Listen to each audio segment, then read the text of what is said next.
Well, hello everyone, and welcome to another exciting episode of Secrets to Real Estate Investing by House Flip Masters.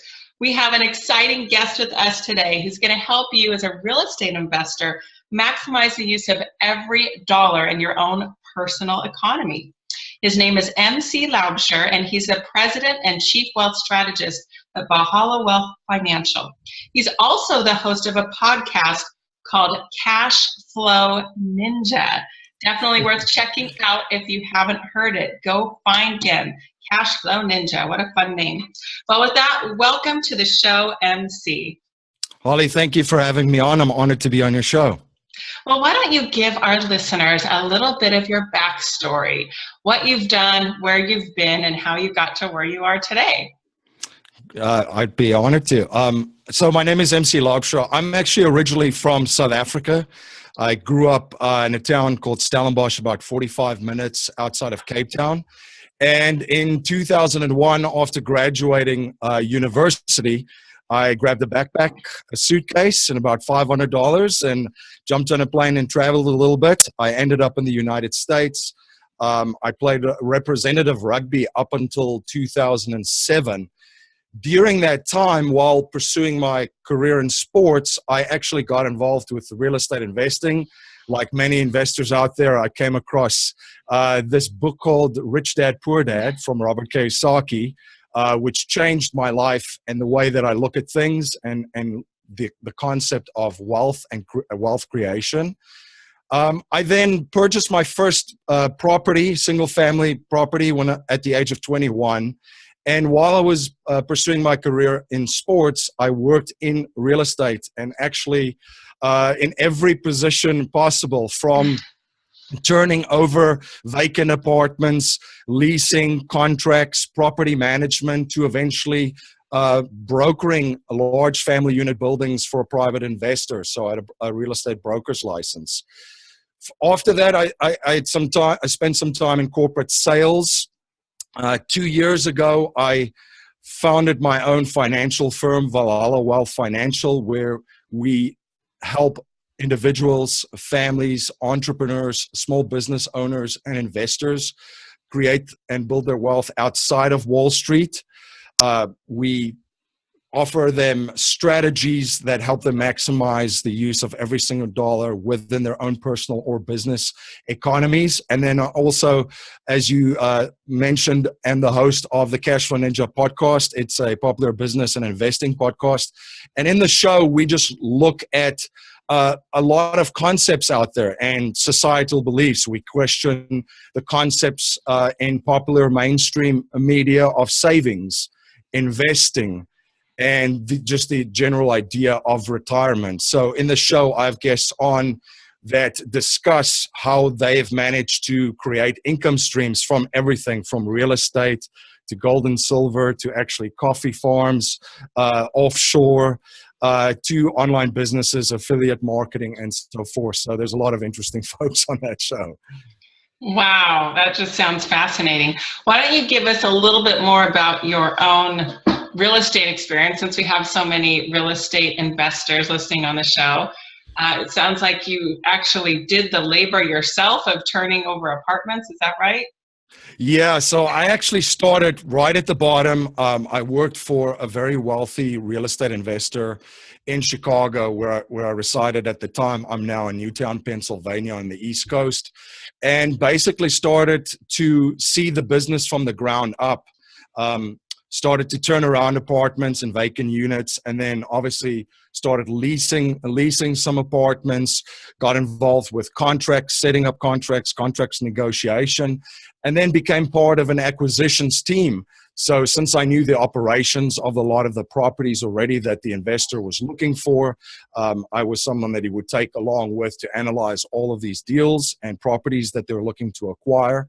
And then eventually I got my broker's license, worked inside. And from a personal point of view, I've invested in real estate. My first property was at the age of 21 years old. I'm still looking to invest in it.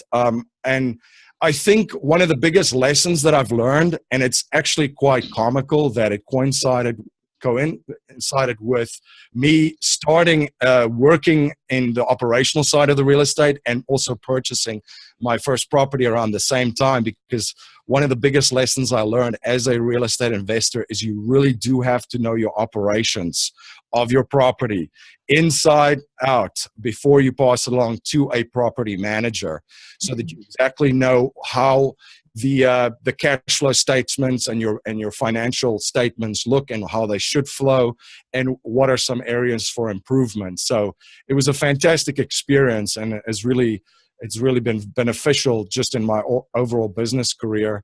Eventually, when I did my MBA in finance, it was really interesting too, just having that from a background perspective in property management and analyzing basically the property operations and financial statements.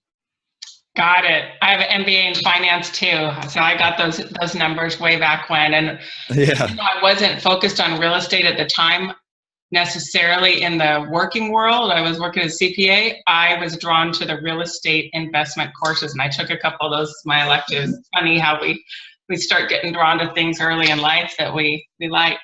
exactly. I was interested by something in that last thing you said about knowing your operations. Do you have any stories or examples of something that you discovered or you learned that you were able to improve, learning about the operations of a building or group of buildings that you were looking to acquire, that you did acquire, that you already owned or helped with an investor? But give us a little idea of like what that means and maybe an example of something if you could. Of course. Every building has a story, right? Every large and big building. But I think one of the hardest lessons that I learned personally was the first property that I bought, because here was a very young, exciting individual that finished the book Rich Dad, Poor Dad. He actually went out and he bought his first property and thought he was on top of the world. And now I'm just going to generate income, just as Robert Kiyosaki has written about in that book. And oh boy, then school started, right? So I think one of the things that I've learned there is I was actually, at the time, living overseas. The property was purchased in South Africa. So not managing it initially myself, but just handing it right over to a property manager, I didn't really had checklists in place for screening tenants properly. So that being said, obviously, I ended up with one of those troubled tenants that also then realized that the owner of the property is actually not even in the country. So I think that lesson I learned very, very early on, and it was one of the things while I worked for another real estate investor as well, just basically the screening. And it's a philosophy that a lot of prominent business people have spoken about too when they look to build their team and hire employees or people that support them in their business. You hire slow and you let them go fast, right? You have to put in the effort and put a checklist together of exactly knowing who you have in your building, and then also have very, very strict guidelines as far as renting. I still own some real estate, and there's very, very strict guidelines renting to the tenants. And then there's obviously consequences if some of those guidelines are not followed. So just those two workings. And then as far from a bigger perspective, operations, wow. There's like I said, every building has a story. And sometimes after you've taken over the building, you realize and you know the story, especially when you're a little bit inexperienced, as I was when I first started, that there's a lot of friends working on the property. So there's a lot of other stuff happening that you didn't really see in the financial statements that was disclosed up front. So lessons that I learned from that too is performing that due diligence, just as important. Actually, one of the most important things to do as a real estate investor. What do you mean by like friends working on the building? Was that a good thing or a bad thing? Were they charging too little or were they charging too much, or how did that work? They were charging a little bit too much. So it's a Oh, friend that they outsource, say, for instance, the landscaping of the building, which was a little bit higher than usual. And obviously, when you look at it from a bigger real estate investor that has a couple of properties, as the gentleman was that I was working for, we had contracts in place with vendors at that point. So when you look at it, you go, okay, well, we're going to take that over eventually. But then you discover that there was contracts and it was a little bit higher, and that you couldn't really necessarily just terminate the contracts right away. So obviously that's where the due diligence comes in too, right? To have all those things up front and all of the costs. So lessons learned. got it. Got it. Yeah. I don't think I would think about contracts because if you've never run a business like that or a building like that, you don't know what you don't know. You don't know that there's a contract that you would be obligated to perform on if you bought and took over the building. So very good point about that. Well, why don't we jump into what your specialty is that we alluded to a little bit. So why don't you start teaching us about what it is your company does and how you help real estate investors maximize every dollar. How do you do that? So what we teach in my wealth management and education firm is it's called the infinite banking concept. It's a strategy popularized by Mr. Nelson Nash. And then what that entails is taking actually a specialized insurance vehicle. And before I delve into the meat, I just wanted to emphasize the point that as professional investors and entrepreneurs, we should look at processes and systems rather than products. So when I mention insurance, I sometimes get an eye roll, but insurance is just another tool, just like real estate, just like commodities, just like paper assets. So it's just another tool or vehicle that can be utilized. And there's different ways to utilize this insurance. So professional investors utilize it different than an average person does. So professional investors focus on this system that they set up using the specialized insurance vehicle. And what it is dividend-paying whole life insurance from a mutual insurance company.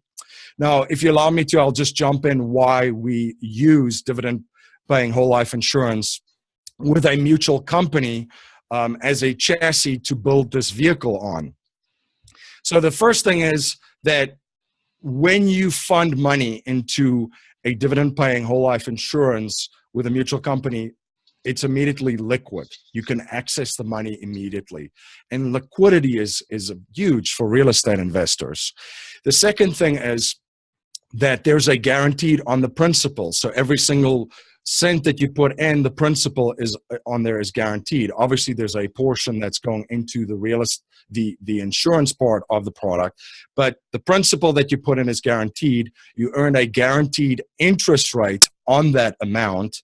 And as a policyholder in a mutual insurance company, you're also a shareholder of the company, and you have the ability to participate in dividends if the companies do pay them out. Now, the companies that we've used and the mutual insurance companies have paid dividends for over 100 years consecutively, even during economic downturns, even during the Great Depression, recessions, etc. So they've been around for a very long time, these mutual insurance companies, since the mid-1800s, actually. They're managed very, very conservatively, and they're extremely profitable for their shareholders. There's also tax deferred accumulation in these vehicles, and then there's strategies to take the money out tax free. Now, those are all of them very, very good components of this product. But where it really dovetails really nicely with investing and real estate investing is, as a policy holder of a mutual insurance company, you can access the cash value that you've built up through a policy loan. Now, when you borrow money from the mutual insurance company through a policy loan, you do not borrow the money actually from your own cash value like you do with 401ks or IRAs.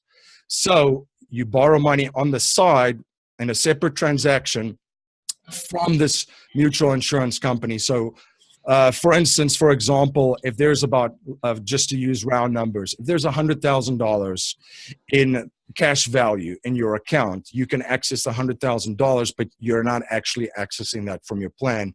It's through a policy loan on the side from the mutual insurance company. Real estate investors can then take that money and invest in real estate. They can either pay cash for the property, or they can use it as a down payment, or they can buy the property and use it to fix it up and then hold it as a buy and hold. But the powerful thing here is, as you're doing this and you're utilizing that $100,000 to invest in real estate that's going to generate positive cash flow for you, the $100,000 in your cash value grows as if you've never touched it. So it still has access to the guaranteed growth by interest through the private contract between you and the insurance company. And then you still get to participate in dividends if they're paid. The other thing that I'll say though too is where a insurance contract is also a little bit different, that is very beneficial for real estate investors. This is a private contract between you and the insurance company. So this is not private. And in most states, please check with your legal advisor. In most states, it offers asset protection as well, which is huge.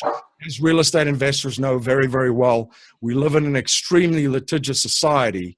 So this vehicle does offer some asset protection, and then creates the ability for you to utilize the money that's in there to go and create more income streams. So the money works for you in your policy, earning a guaranteed interest rate, and then also gets to participate in dividends. And then from the real estate side, all the benefits that you share on your show, Holly, of obviously cash flow, depreciation, and so forth. So your money's working in a lot of places at the same time for you. Now, as far as real estate strategies, I've worked with investors where initially we built up cash value in these policies, because again, every person is different. Every person has a different investment strategy. Every person has a different plan of what they're trying to accomplish and achieve. They could be in single family units. They could be in multifamily units. They could be in mobile home parks, self-storage, etc. So I sit down, I look at what they want to accomplish, basically their timeline, and then we can structure these policies so that on the entire line they could purchase that property and then repay the policy loan from the positive cash flow that the property generates. I've also seen investors purchase properties and then open up some of these policies where the positive cash flow that they earn from their properties then is paid back into these policies and used to fund this. This is also a lot of benefits for real estate investors because it can access as a reserve account. Actually, a personal story is in one of my properties, you know, everything happens at once, right? For real estate investors, when it rains, it pours. So I actually needed a dishwasher and a washer and a dryer, and needed to make some other improvements in this one property that I had. I used one of my accounts as a reserve account for this property. I could immediately access my capital through a policy loan and then purchase what I needed for that property, and then have the positive cash flow pay that loan back. Interesting. So tell us about what kind of interest rate that we have to pay. I'm assuming we're paying our loan back. Do we get the interest, or does the company get the interest? What that rate looks like, and is it required to be paid back immediately, or can you have the loan out with no payments for a while? Like, what are the requirements with that? Yeah, that's a very good question. So as far as the interest rate, it gives you a fair market interest rate on between you and the insurance company. Now, every carrier is different. I personally have 3 of these policies, all for different purposes, of course. One for real estate, one for my business that I'm currently operating in, Valhalla Wealth Financial, and then one for my podcast. But as far as interest rate, it's usually around between 4 and 5%. So it's a fair market rate. So, and then there's a lot of information online about this, and I just want to clarify that when you borrow the money, you borrow it from the general account of the insurance company on the side, and pay them an interest. So this has nothing to do with your plan. I've heard a lot of folks say, well, you're paying yourself back that interest. That isn't necessarily 100% accurate. You do get to participate in the profit of the insurance company as a shareholder from dividends, which the general account obviously contributes to the profitability of this insurance company. But it's not necessarily directly from your plan and then basically paying yourself back. Got it. Thank you for clarifying that. Because, yeah, I think I have heard about how they'll say you're paying yourself the interest, but you're not, in this case, you're not paying yourself interest, you're paying it to the company. That is correct. And the other question, just to touch on that, because a lot of folks that initially come across this strategy will say, well, this doesn't make any sense because how did the insurance company benefit from this? Like, there's tax-free growth in there. You can borrow the money and access it at any time. And let me just say this, that insurance companies are amazing, probably the best on the planet at risk management. Their risk management strategies are amazing. So how do they benefit? And that's part of my personal philosophy and business philosophy. I want everybody to benefit from that, right? Business relationships, that's a win-win-win for everybody. So the insurance company actually has a death benefit that collateralizes this, as well as your cash value. Now, with your cash value, they can still utilize that and invest in vehicles that makes up their portfolio and contributes to their profitability. So they're very, very profitable too. That's why Warren Buffett loves insurance companies.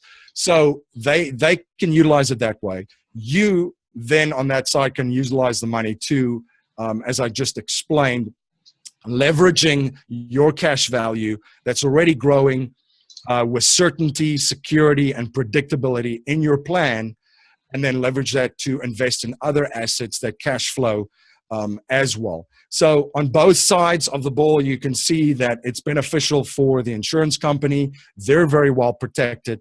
It's beneficial on your side, and you're very well protected, and obviously have the ability to go and create more income streams. Love it. Well, why don't you share with us a story of someone that has utilized this and how it has helped them? Like, show us kind of the whole structure, what they did, and how it worked. Okay. I'll use a very, very basic example. So, for instance, we had a client that invested in single family. So he wanted to invest in a single family home. So what we did was we looked at, okay, what was his timeline? Because as I usually say, nobody should invest a single cent into something that they don't know and they don't understand. And that goes the same with these insurance vehicles. Again, just another tool like real estate. So we looked at the timeline that he wanted to purchase his property. And then we basically put and structure. And one of the things that's very beneficial of this is it's very, very flexible. And if you're a creative person like myself, I enjoy this because every person's situation is different. So we structured a plan where we could meet his timeline to have the necessary amount of cash available that he wanted to use in there. So, for instance, during that time, as he built it up, we helped him to get educated and learn more about just our strategy, the infinite banking concept strategy, and then also increase his real estate financial education. He then purchased that property, used a portion of the money that he saved in this vehicle for his down payment, and then had a little bit aside to make improvements, aesthetic improvements, and then also as a reserve account, because as real estate investors, we know there's always a little surprise somewhere that jumps out. So he then bought the property, used the down payment that he accessed from this policy. He had his reserve account, so there was a couple of aesthetic improvements that he made, painting, the turnover, etc. of the unit. He then, obviously, there's a time frame too when you take over that unit of getting renters in there and screening them properly. So he did that. So within about 45 days, the property was turned around and rented. So the capital in that reserve account helped him in this turnover period and then leasing it. As soon as the lease was signed and the tenants was in and the first rent payment was made, he could then pay back the positive cash flow and start repaying this loan. Now, there's a very important point here that I also wanted to touch on. And I didn't think I addressed it properly in the previous question about the flexibility of paying back these loans. Every institution is different, but there's a lot of flexibility. As I've mentioned, I have 3 policies with 3 different carriers. They're extremely flexible. The policy that I built up significant cash value that helped me build my wealth management firm, actually, I was able to access the funds, utilize what I needed for to build and expand my business. And then when my business started to become profitable, I could start repaying back my loan. So as the case was for this investor, he didn't need to pay it back immediately. So he waited until he had a tenant in there and until the tenant started paying rent and used that positive cash flow and then to pay it back. That was about 2 months. So for 2 months, he didn't make a payment back. Now, with a lot of these insurance companies, the only payment due is the interest payments. Some of them do have minimum payments. It's really, really small. It's about $25. It could range from $25 to $50 a month that they just want you to contribute. Because again, the cash value in the loan is collateralized by the cash value and your death benefit in there. Now, another part of our strategy as far for real estate for the investor in this case also is we wanted to protect the asset that he had just acquired as well, which plays into a nice estate planning strategy that you can put together with an estate advisor as well. But we were able then to structure the plan in such a way that he would have enough death benefit in that policy to also cover the mortgage of that property. So I believe in this case, he had a family and some children, so you wanted them to be taken care of as well in event that something were to happen to him. So it fits in and it dovetails really, really nicely with investments. As I've just mentioned, it has your money work for you at different places. We going back to the Robert Kiyosaki philosophy, we want to keep our money and we want to make it work as hard as possible that we can for us, generating income for us. And in this way, it's working really hard for us inside these policies, creating some certainty, predictability, and security in our financial plan. My investors know exactly what's going to be in these policies 5 years from now, 10 years from now, 15 years from now and again, which is really nice to plan. A lot of products that are tied to the market that is not as predictable as these. So you generate a nice, predictable, guaranteed return there. And then also in the real estate, you can leverage that money then to invest in something else, which through your education and listening to podcasts such as yours, Holly, they can increase their financial education to manage the risk better as real estate investors, to have that positive cash flow on the one side and income stream generated for them. And then it also has that estate asset protection side to it, which as real estate investors is just very, very key in this litigious society. And we also protected the investors' investment with his death benefit in this situation. Wow. Sounds like it solves a lot of problems or needs, however you want to look at it, opportunities for real estate investors. Well, this has been really interesting. Thank you for coming on and sharing this. For people that want to learn more about how to work with you in your company or have additional questions, how do they reach you and what is your website?